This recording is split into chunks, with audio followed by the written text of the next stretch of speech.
Madara Uchiha. Madara était aussi un ninja sensoriel extrêmement puissant.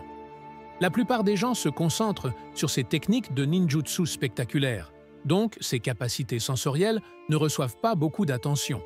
Pourtant, elles ont joué un rôle essentiel dans son succès au combat. Souviens-toi, pendant la 4e Grande Guerre ninja, lorsqu'il a été réincarné avec l'Edo Tensei, il a immédiatement ressenti le chakra de Hashirama. Dès que Hashirama a été ramené à la vie, Madara a perçu sa présence, alors qu'ils n'étaient même pas proches l'un de l'autre. La distance était énorme. Seuls les capteurs de très haut niveau pouvaient détecter ça. Et comme ils s'étaient affrontés tant de fois auparavant, ils connaissaient probablement le chakra de l'autre comme leurs propres mains. Cela montre à quel point les sens de Madara étaient aiguisés, même avant qu'il n'active le mode ermite. Ce qui est fou, c'est à quel point sa perception était précise. Il a pu deviner que le fils, Naruto, était lié à Hashirama. Il a remarqué le chakra de Kyuubi en Naruto, et il a même reconnu le motif spécifique du Mangekyo Sharingan de Sasuke. Ce ne sont pas des choses qu'un ninja sensoriel ordinaire peut faire. Les capacités sensorielles de Madara ont en fait évolué en 2 étapes. D'abord, il s'appuyait sur son expérience et sa connaissance du chakra des autres. Mais après avoir absorbé le mode ermite de Hashirama, il est passé à un tout autre niveau. Il pouvait alors sentir le chakra naturel dans l'environnement et réagir presque instantanément. C'est ainsi qu'il a pu esquiver les attaques ultra rapides de Naruto et Sasuke sans même les regarder. Oui, il n'avait même pas besoin de les voir pour les dominer. Madara était sur une autre dimension. Dans le monde des ninja capteurs, Madara n'était pas vraiment un spécialiste. Mais comme Minato, il a utilisé ses capacités sensorielles d'une manière qui le rendait encore plus dangereux au combat. Cela montre à quel point Madara était complet et polyvalent, et combien les compétences sensorielles sont importantes dans les combats de très haut niveau. Minato n'est pas seulement célèbre pour sa vitesse fulgurante, il possède aussi une capacité spéciale de détection du chakra. Même si la série n'y accorde pas beaucoup d'attention, ses compétences sensorielles sont taillées pour la rapidité et la stratégie, pas pour la détection à longue portée ou l'analyse ultra détaillée comme d'autres types de ninjas sensoriels. Par exemple, il peut détecter combien d'ennemis sont à proximité, simplement en posant un doigt sur le sol. C'est une technique discrète, mais d'une grande précision. Sa portée est suffisante pour couvrir un champ de bataille, ce qui lui permet d'utiliser ses techniques de téléportation avec une efficacité parfaite. L'un des plus grands atouts de Minato, c'est la précision de sa détection. Il ne se contente pas de ressentir combien d'ennemis sont présents. Il peut reconnaître des chakras spécifiques.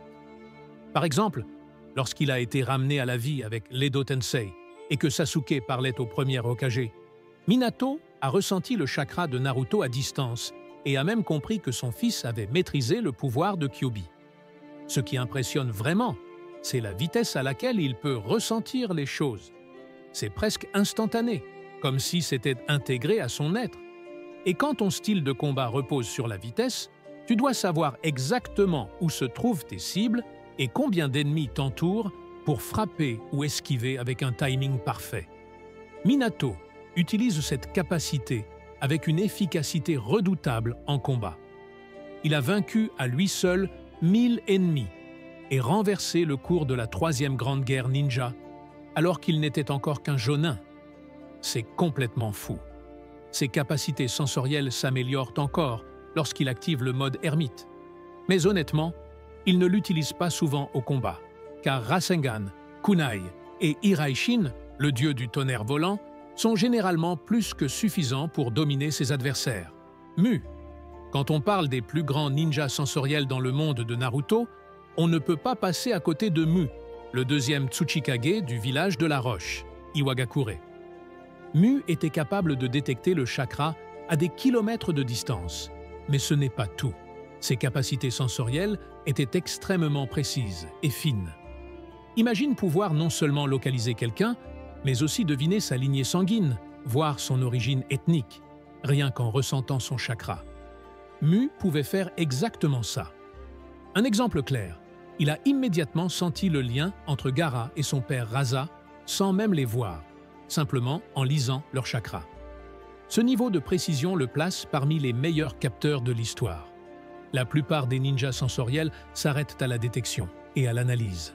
Mais Mu allait beaucoup plus loin. Il transformait ses capacités sensorielles en véritables armes de combat. Ses temps de réaction étaient fous. Il pouvait esquiver ou bloquer des attaques, même si elles venaient de ses angles morts. C'est pour cela que son élève, Onoki, lui témoignait toujours un immense respect, conscient de la légende qu'était son maître. Mais ce qui rend Mu vraiment unique, c'est son surnom, l'homme sans présence. Il maîtrisait un ninjutsu spécial qui lui permettait de faire complètement disparaître sa présence, non seulement visuellement, mais aussi en supprimant toute trace de son chakra. Dans un monde où même les murs les plus épais ne suffisent pas à bloquer la détection du chakra, pouvoir se déplacer sans laisser aucune trace, c'est le niveau supérieur. Naruto Uzumaki. Au départ, Naruto ne montrait aucun signe de capacité sensorielle. Mais tout a commencé à changer lorsqu'il a appris le mode ermite auprès de Fukasaku. On l'a vu suivre Nagato à distance et il a même remarqué que Kakashi avait perdu tout son chakra dès son retour au village. C'était quelque chose que personne n'attendait de l'élève impulsif de Jiraiya, mais ce n'était que le début. Une fois qu'il a accédé au mode chakra de Kyuubi, Naruto est devenu comme un radar vivant. Il pouvait localiser Kisame à Kumo, ressentir une guerre à des centaines de kilomètres et même détecter les mauvaises intentions. Cette capacité lui a permis d'identifier les clones de Zetsu blanc infiltrés parmi des milliers de shinobi. À ce stade, sa perception sensorielle avait atteint celle des meilleurs ninjas capteurs naturels, comme Karin.